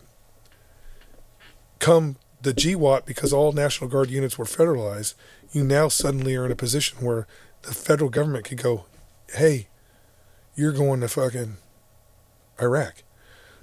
Different animals. So no, I don't think 92, because again, here's the other difference. When the National Guard was deployed in California for the riots, they were deployed by the governor, not the federal government. These guys are being deployed by the federal government. Different animal again. So I had heard the National Guard in Memphis recovered 54 missing children. Possible. I don't know what that looks like or how that happened or even who did it. 700 arrests, 1,000 rifles or machine guns or illegal guns. Yeah, illegal guns probably. Confiscated. I don't know if that's the actual National Guard doing that. It's probably not. It's probably not, because again, Trump's no different than any other politician. He needs the optics. And so the optics are, we sent the National Guard to these cities. What we want to be able to do is send the National Guard to these cities and then claim all these wins under the guise of it's because the National Guard's there. But the National Guard is not going out into fucking neighborhoods and rolling dudes up. That'll be federal law enforcement that's doing that. So the conspiracy theory is that he's going to enroll the National Guard in there. And because the National Guard's there, they're going to be able to put the National Guard where the ballot boxes basically are. So you're not going to be able to have dudes roll up with wagons full of thousands of voter registration and put it in the box or whatever, because National Guard will be present. So with that being said, for instance, in Oregon, where you've had Antifa for the last 6 months rioting every night, all of a sudden law enforcement has now come in and told Antifa, you guys can't be here. And they, lo and behold, just disappeared. No more Antifa. Because now because there's no riots, Trump has no reason to deploy National Guard. So I don't know how that... That's a conspiracy theory, guys, that you should just ball up and throw in the trash. Because the reason why Donald Trump won the last election, okay? Reason why Donald Trump won the last election, and the reason why when you look at the Democratic numbers, that you go back 10 presidents, and those Democratic numbers are like this, and then you get to Biden and they go like this, and then you get to the next election with Trump and they go like this, is 100% because Trump was smart enough, or the Republican Party, is they put lawyers at all the polling places. The lawyers were at the polling places. That's why you didn't see Kamala Harris getting 20,000 votes in the middle of the night because the sewage pipe broke, because there were lawyers there. And the requirement was for those lawyers to be there the whole time during those counts. So they couldn't, there's still other ways that they could cheat, but they couldn't blatantly cheat by having a fucking mail truck pull up in the middle of the night with 50 boxes of ballots. They couldn't cheat that way because there were lawyers there. I've heard Trust you. They don't need the National Guard at polling places. Those same lawyers are going to be paid to be at those boxes at the next election. Have you heard that they're talking about not using Dominion voting machines? Like, why are we still using that shit? Like, wait. Do you want to know what? Imagine this, guys. This is fucking hilarious. This is the best trick of all time. Okay, John, do you know why they don't want to use Dominion voting machines? Do you know why that they're crying about Dominion voting machines right now? Who's crying about it? Do you know why? Why? Because a Republican just bought the Vinion demoting machines. So the Democrats are suddenly afraid of those machines. Very weird. Why would you be afraid of a machine that got your candidate elected if someone else is controlling that machine? Interesting. That's why they're crying about the Vinion demoting machines. Have you seen the White House or somebody, DOJ, ran felony background checks on all Democratic Congress? Did you see all that? Yeah. Did you see the compilation of all the things they've been arrested for and how many felonies they all had? None of that's new, though. No. None of that's new, because all that you just by being elected, you get a you have all those. Comes out. Yeah. Well, I mean, you get a lot of it. They hide. How can you be a felon and be in Congress? Well, because it's not a Possession of methamphetamine with the You know- intent to sell. you You know know who what's had weird? that? Pocahontas had that. You know what's weird? Now that you say that, I would say that there's no requirement that you're not a felon to be in Congress. But holy shit, they have to vote every day. How do you vote in Congress if you're a felon? Anyways, I don't know. It's one of those things that they've always kind of kept under. They've always kept quiet. Both sides have done it. It's not a specifically Democrat or specifically Republican problem. They've both done it. We both have people in Congress. Should you say shouldn't be there because of a felony conviction? I don't know. I mean, the question is, I would put it more like this: if somebody with a felony conviction can be in Congress and vote every day on the laws that we have in this country, then I don't think any felon in the United States should not be able to vote. Apparently, they were able to vote while in jail. Yeah, Prisoners I mean, that in makes prison sense. were able to vote. It makes sense, but I don't know. Okay, so do you think we're gonna Yes. about to have food riots? I mean, you're gonna have you're gonna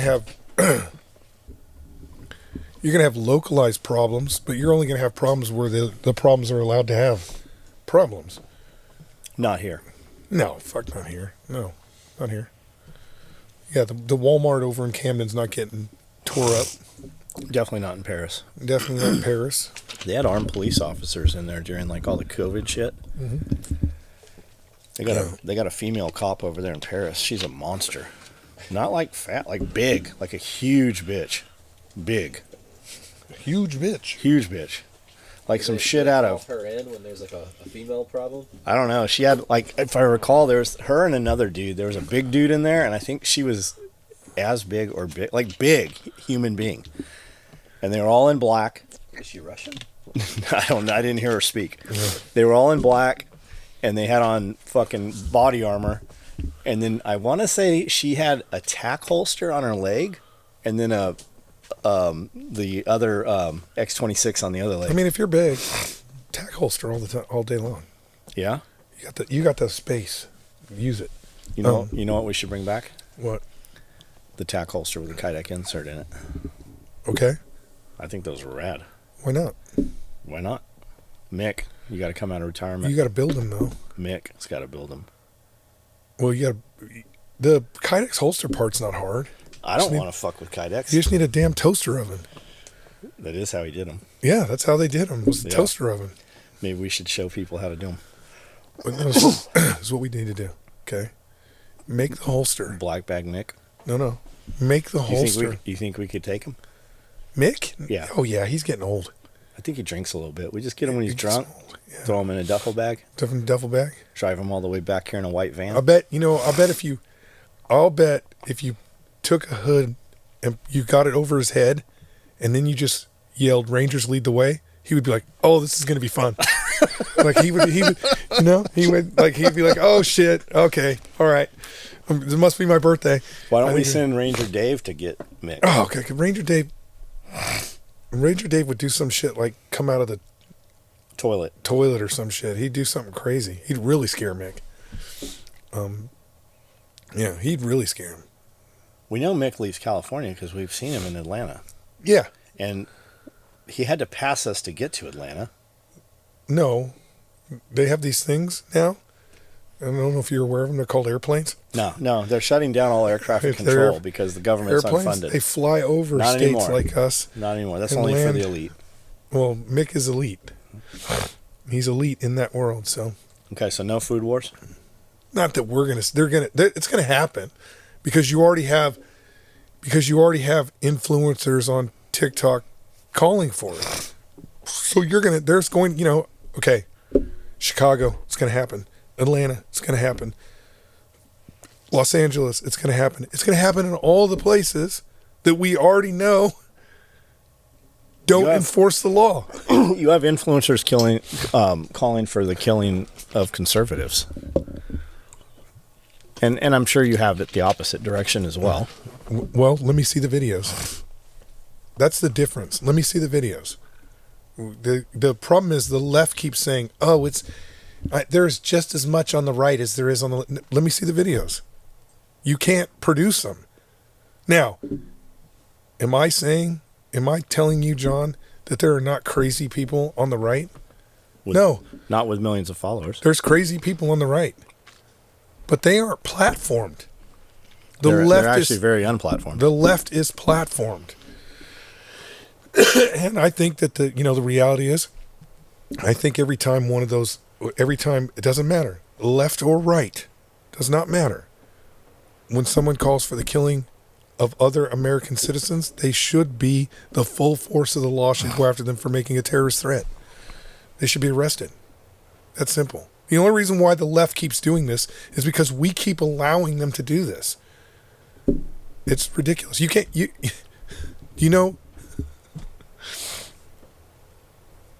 it's like Donald Trump. You know who's not a Nazi? Donald Trump. You know why he's not a Nazi? Because he lets you call him a Nazi. He lets you have parades in front of his house protesting no kings and shit. If he was the king, that wouldn't happen. It's very interesting how wackadoo the left is about this shit. Yeah, Hillary Clinton's super upset that he's remodeling the back of the White House there for the ballroom. Yeah, the same people who stole all the had to take it back. Stuff from the White House. Yeah, okay, whatever. But, they're not really upset. They're not really upset. It's just the thing they have that they need to scream about. Like what we're talking about is the left wing of the White House. No one went to the left wing of the White House. It was a cover, guys. You know what camouflage is? You know what camouflage is? Camouflage is when you're trying to hide something. And that's what that part of the building was. It was camouflage for the bunker that they built under the White House during World War II. That's all it was. So do you suspect the East Wing? Sorry, the East Wing. Do you think that's what's happening now? What? They're building. No, he's really building. I mean, again, don't get me wrong. Donald Trump has a big fucking ego. He's building a ballroom. He is building the ballroom, and the Clintons better hope he doesn't name it the Monica Lewinsky Ballroom. Is that talk of that? Well, there's I don't know if you saw it, but Hillary came back. Hillary said something to the White House thing where it said, she's like, "It's our house. It's not his house. He can't destroy it." And then he's like, and then it came from the White House where it was blue check mark. You better hope I don't name it the Monica Lewinsky Ballroom. It'd be awesome if he made the Bill and Hillary Clinton Foundation fucking donate money for it. Yeah, it's interesting. I mean, he's not the reality is they keep saying the White House. Yeah, it's not even attached. It's not part of the White. I mean, it's attached, but it's really not part of the White House. And anyone who is nonpartisan. So anyone who is nonpartisan is going to tell you that the East Wing, it wasn't used. It wasn't a vitalized space. It was only added to cover up the bunker. It's him tearing it down is not a big deal, but they're just making it a big deal because they can't. The reality is the thing that I don't understand is Donald Trump is currently using the military to blow up boats in the Caribbean and the Gulf of America. The Democratic Party is more concerned about the East Wing of the White House than they are about his actions in the Gulf of America. What's your opinions on the Gulf, that action? Okay, here's the thing. Donald Trump doesn't do anything. He doesn't do anything on the checkerboard. So whatever he is doing and however he's applying this action down there, it has to be pretty thought out. I know people don't think he's that smart, but even smart people have smart people around them. It has to be pretty well thought out because, again, the Democrats aren't talking about it. Like if Donald Trump was operating in a gray area down there, the Democrats would be all fucking over it. Elizabeth Warren is doing a congressional investigation into the destruction of the East Wing, not how we're operating in the Gulf, not how the United States is currently killing people that we are not at war with. Think about that. That's the crazy part. Okay, so she's doing an investigation about the East Wing, not what's going. So I have to assume that because no Democrats are putting their toes in that water, that shit is already like lined out. And I think the reality is, I believe that he is probably using something. He is probably using something within the law that was created so Obama could kill Americans. So I think he's operating within a structure that was set up by the Obama administration. And so if the Democrats go after him, he's going to be like, boop. You guys are the ones that signed off on this. That's what I think. That's why they're not touching it. So a lot of the headlines yesterday said that they have null and voided all of the pardons Biden put forth for Fauci and everybody else. I thought I heard that a year ago. Why are they pushing that all of a sudden today? Well, no, because it takes time for that stuff to work through the. It takes time for that stuff to work through the court systems. You have two legal things going on with the Biden, the pardons that Joe Biden administered. Okay, you got two legal issues. One, a blanket pardon. Can the President of the United States? As President of the United States, can I give Brandel a pardon for crimes that he has not been convicted of? Can I do that? Joe Biden's the first president to do that, where he's been like, I'm gonna pardon you for all crimes that you may have committed. Now, does that mean if he's going to jail, we'll use his son as an example, because that's where the blanket pardon is. If I give him a blanket pardon saying that I give you a pardon for all crimes that you may have committed during this time period, and he's going to jail for tax evasion, and the court goes, well, he's been pardoned by the President of the United States. Does that mean the same thing if we find out that he actually was murdering people? So you can't give a blanket pardon. You really can't. I mean, as someone just recently told me, the law is always trying to do what is fair. I can pardon Brandel, and this is what every president before did. I can pardon Brandel for a crime that he's been convicted of. He's sitting in jail for, I don't know, let's say he brought a bomb into the rotunda of Congress and blew that bomb up and blew the fuck out of the Capitol building. I, as President Clinton, can go, hey, Weather Underground, I'm going to pardon you for that crime, and you can be let out of jail. He's already been convicted of that. That's what a pardon does. It gets you out of a conviction that you've already had. Okay? So presidential pardon. Biden pardoned people for crimes not yet understood. We've never done that before. So that in itself could be a reason to get rid of him. Is he on my head? Oh, nice. Anyways, that and a reason could be that legally, I think they're working that through the courts to get rid of all those pardons. Now we come to the auto pen.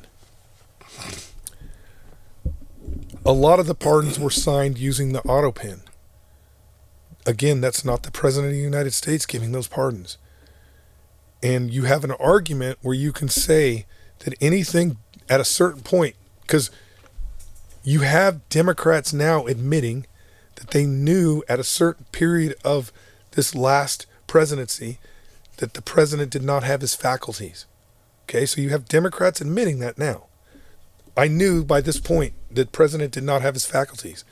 That means any decision that was made post identification with the auto pen means that the president didn't have anything to do with that. And so if the president is not the one signing those pardons, you could argue that those aren't legal pardons. Same way when you think about a current Supreme Court justice being nominated for her position when she's clearly not capable of handling the post that she is in, being nominated for that position and being nominated via the auto pen. I think if people wanted to start a fucking serious riot, they could go after her for not being able to be on the Supreme Court. because she wasn't legally put up there because of the auto pin. Now, I'm not trying to start a conspiracy theory. That's for big legal minds to argue it out in this, wherever it's going to get argued out. And I know they're not going to do that. But you could argue that all those pardons are fucking null and void. If the pardons are null and void, just think about that. If the pardons are null and void because he didn't have the faculties to push those pardons because they used the auto pin, that also means that everything else that was signed by the auto pin is null and void.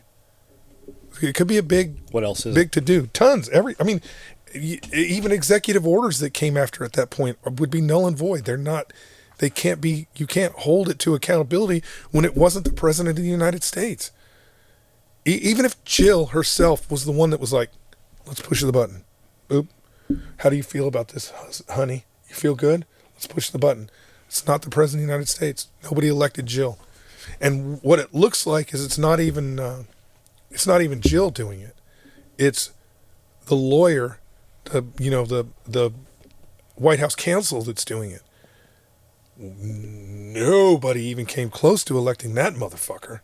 So again, will there be repercussions of those crimes? I would say yes, those are crimes.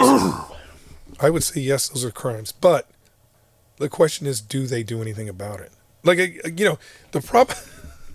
the problem is,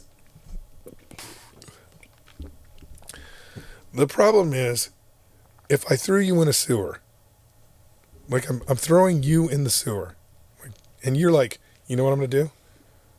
I'm going to clean up this sewer. I'm going to clean this sewer.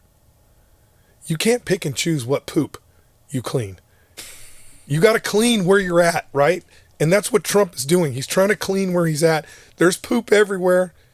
You got to what you have to do is in order to, and I think he's trying to do this, in order to fix the sewer, what you have to do is you have to look at one square in the sewer and you have to clean that square. And when you get that square clean, you can move to the next square. But if you start doing this and this and this, you're not going to clean anything up. You're just going to be covered in poop. So I think that's what they're trying to do. But again, there's so much shit going on. There's so much shit going on in Washington, D.C. that when people are like, oh, you said you were going to do this and you're not doing it.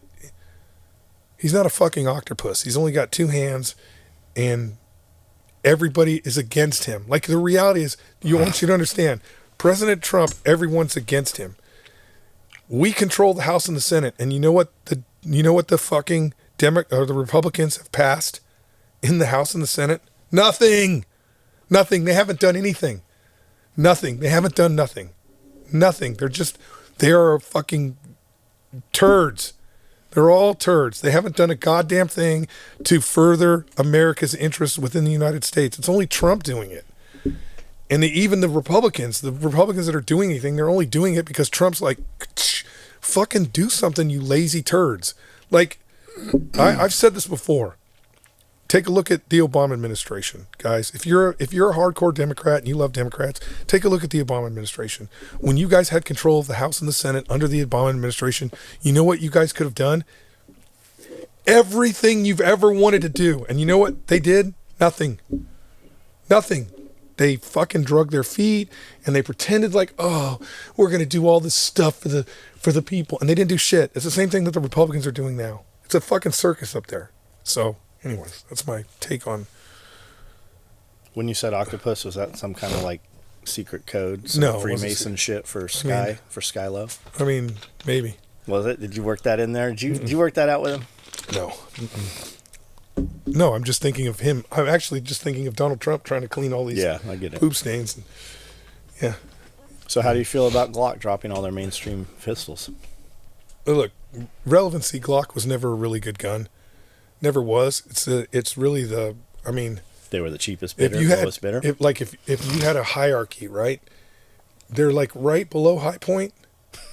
Like High Point. Right. I mean, on a good day, High Point and Glock are in the same category, but they're kind of mostly right below. Guys, I mean, here's my heartache with the Glock. Here's my heartache with Glock. Glock has been around since 83-ish time frame. Since 83-ish time frame. They haven't changed a single thing on their guns. Nothing. They haven't innovated. Like everybody's like, Glock innovation. They haven't innovated shit. There's nothing that they innovated. The Tupperware grip, nope, wasn't them. There were guns before them that had Tupperware grips. Wasn't them. Striker fire, nope, wasn't them. There were striker fire handguns before Glock. They have not innovated shit. And over that time period, the hype on their product was so good that they never had to innovate. Never. Like they put front serrations on your gun, and you guys are like, oh my God, this is the greatest thing. I can't believe Glock invented front serrations. They give you the dumbest shit, and all the Glock people go bananas. It's stupid. Glock is a terrible company when it comes to firearms manufacturing. They're really more interested in horse cum than they are producing new guns. When you think about it, like, again, they're coming out with the V series. Now, mind you guys, anybody that's out there going, I can't believe Glock's bending a knee about this fucking readily convertible thing, okay? That's 10 years old. That law is 10 years old. Like, I don't like Gavin Newsom. He's a turd burglar. But technically, that law about readily convertible weapon systems is 10 years old. Glock had 10 years to fix this problem. But they kept lobbying and using their money, because you people keep buying the same gun over and over again because they put an extra slide serration on it. They use that money to lobby against having to comply with the law. Because of California, and it's weird, right? You think California, you're like, fuck California. Who cares if they buy Glocks? Glock does, because they're the third largest buyer of those handguns in the United States. So of course Glock cares. So what does Glock do? They come out with the V series. That's the new one. Yeah, they're coming out with the V series. So all your old models are going to be, they're not going to manufacture them anymore, because those old models have the plate and the trigger bar that are easily converted so they can be shot full auto. Okay. On those full auto guns, does it stop shooting when you release the trigger? I think there's two versions of it. There's a version where it's trigger mech, but then I think there's a street version where it's pull and dump. Yeah, once one you and pull done. the trigger, even when you let off, it still shoots. Yeah, I think there's a street version where it's pull and done. So, anyways, Glock again. Glock's at a pinnacle, right? They're at this road juncture where they need to innovate. They need to innovate in order to have relevance in the future, because all the liberal states are going to pass this machine gun thing. So they need to innovate. What do? They create the Glock V, where the only thing that's different is in the back, and it's going to be the same fucking Glock 19. It's going to be the same Glock 17. So they're not innovating anything. All they did was did a manufacturer fix of something we were supposed to do 10 years ago. Fuck Glock. Are they going to have to trade in for the new ones? All the agencies? No. So it's right now, the California law, it's only the ban of new sales. Okay? It's only the ban of new sales. So you can't buy a new old style Glock 19 or a new Glock 17, right? It's only the ban of new sales. And California, because California's been doing this for a long time, right? They've been denying their citizens the same rights that the elite want to keep. They always exempt law enforcement. So technically, LAPD guy will still be able to get old school Glock if Glock was still selling them. But Glock is discontinuing all those models. So all the old school Glocks are gone. Do we expect that the new models will use the old mags, or are they going to make you get new same mags? Again, they're not innovating. They're just fixing the problem and then calling it new, because that's what Glock does. I'm going to put some serrations on here, or let me put night sights on the gun, and suddenly it's. You think this is going to innovation. damage the company, or it's going to keep them being able to sell them? Well, Glock is the most popular firearm around the world. And while the market in the United States is a big market, Glock doesn't really care. And you can tell by the way they design their guns. Glock does not care if you and I buy a Glock. They don't really care. Yeah, that's an extra champagne flute or another half gallon of horse cum or whatever.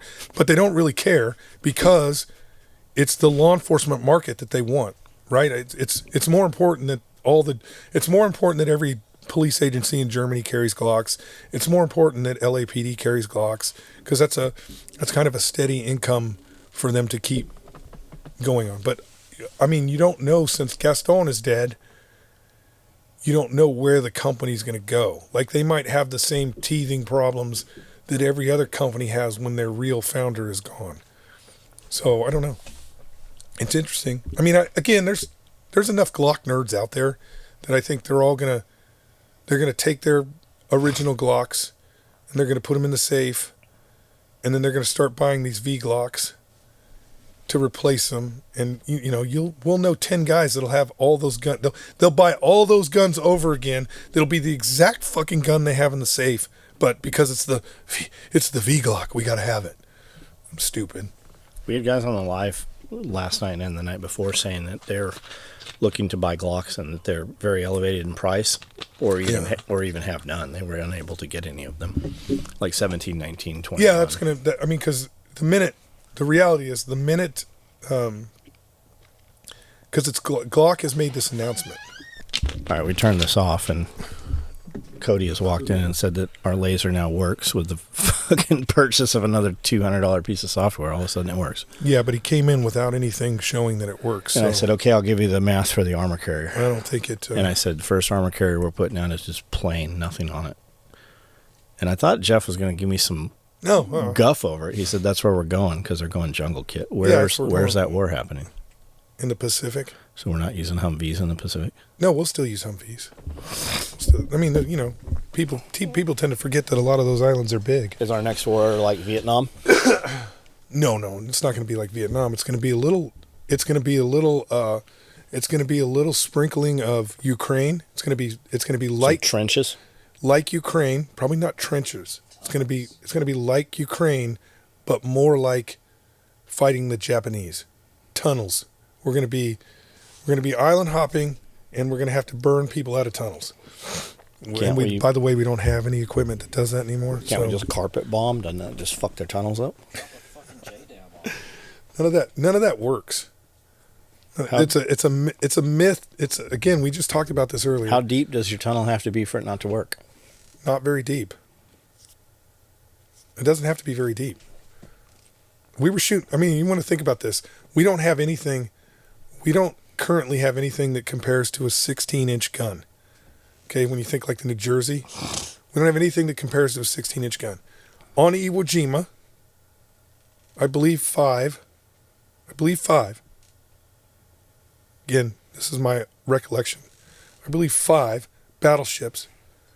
So that's 9 16-inch guns each. We're shooting point blank at Mount Suribachi. Point blank at Mount Suribachi.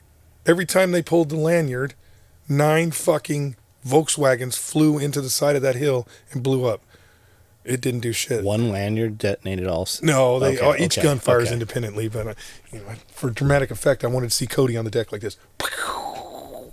No, not one lanyard. So, point blank, didn't do shit. That's just those ships. There were a ton of other ships that were also fucking firing. We do this all the time, we do this all the time where the Air Force says, oh, we'll bomb them into the Stone Age, or the Navy says, oh, there's not going to be any enemy on the shores because we've fired artillery for we fired our naval guns for 24 hours. Artillery guys are always talking about, there's going to be no reason. They're always 100%. They're always wrong. There's always dudes in a hole when you get there that want to kill you. Always. Was there tunnels all through Mount Suribachi? All through Mount Suribachi. Are they still there now? Still there today, yeah. Yeah. Like museum kind of shit? Yeah. Like I went through the tunnels at I believe Ho Chi. I might be wrong. But I went through the tunnels that were literally there was a river that separates down by the ocean. There's a river that separated north and south. So you could, from the Americans' perspective, you could look across and see the Vietnamese perspective. Okay, so that close, and they had dug tunnels. The North Vietnamese had dug tunnels all on their side. We bombed the shit out of that place for 10 years. Not just B-52 strikes. Like you could go over there and you could see these craters. You know, we went over there and went into the tunnels. Craters as big as this fucking trailer. You could put the trailer inside the crater. And they were still down there in the tunnels just chilling out, waiting for the bombs to stop so they could run up and shoot a SKS across the river. So when people say that somehow firepower is going to be the deciding factor, firepower is only the deciding factor when that firepower is troops moving across an objective. That's it. That's when the firepower is moving across the objective. When you're shooting artillery at people, you're going to do damage and you're going to kill people. But until you go in there, you don't know. So, SKSs. Yeah, SKSs. Norinco SKSs, brand new. Okay. Still had the card, had the paper and the cosbling. Yeah. $69. Yes. How many was in those green wooden boxes? 24. 24. Uh-huh. I have 10 in my head. No, because it was two-sided. I don't. So it would've been- I don't think I ever saw one of It'd those have crates. been 12. It would have been 12 across and 12 across. So it was too deep. When you open the top, you had to just destroy the whole thing to get all 24 out, or how did that work? No, it had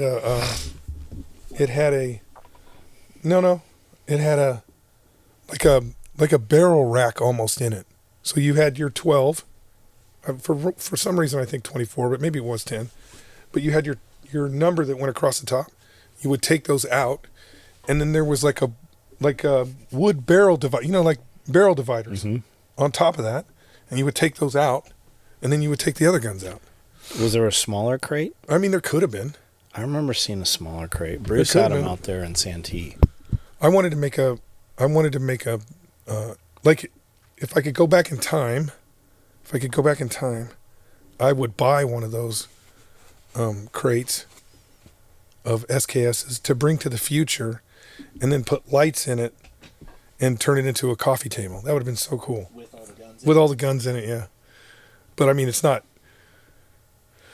until I win the lottery, it's not feasible now, because those are $500 guns now. Really? Yeah. Would you take wooden ammo crates right now and build furniture out of them? I see guys doing that. It's pretty neat looking. I mean, maybe. It's pretty cool. I wouldn't, but if somebody made a cool chair or something out of ammo crates, I'd buy it for sure. Yeah. Yeah. I see guys take ammo cans and custom paint them, and those are pretty cool. Yeah. Those are pretty neat. Yeah. All right, well, we're over 2 hours right now. Oh God. What happened? Just having so much fun. It's all Brandel and his rebellious. Dude, we didn't even taxation. talk. I've got 20 things I want to talk about. We talked about 3. Well, those were the 3 important ones. All right. You got questions for Q&A? Okay, right. I guess we're doing that next. Another 2-hour video. Nice. All right, guys. Thanks for participating. Thanks for listening. If you're listening to this, these come out to members only. We have a membership on YouTube. It's like $5, $10, depending on the level. We've been cleaning the shop up. Who are we kidding? We're not cleaning shit. We've just been moving some things in the shop and uncovering other things. And I've been taking a bunch of that stuff and putting it up for sale on SOE Quick Ship. And I make a post on Patreon and YouTube members only, letting them know, hey, we've posted these new things if you want I them. thought the rule was anything buried in the shop that you found, me and Brandon got first dibs. Brandon has too much shit. I thought that was the rule. Brandon's got way too much. So If you're listening to this after the fact and you're not a member, it's because this video has come out 90 days later. So if you want to see these videos as current events, become a member on YouTube. We also do a Q&A. The members, we make a post, you ask questions. We build a video similar to this for members off of the questions you ask. And that can be gun stuff, it can be business stuff, homesteading, whatever you want to talk about, current events. And that's what we're headed to do right now. We're going to do that video. So thank you for listening, and we will see you guys next week.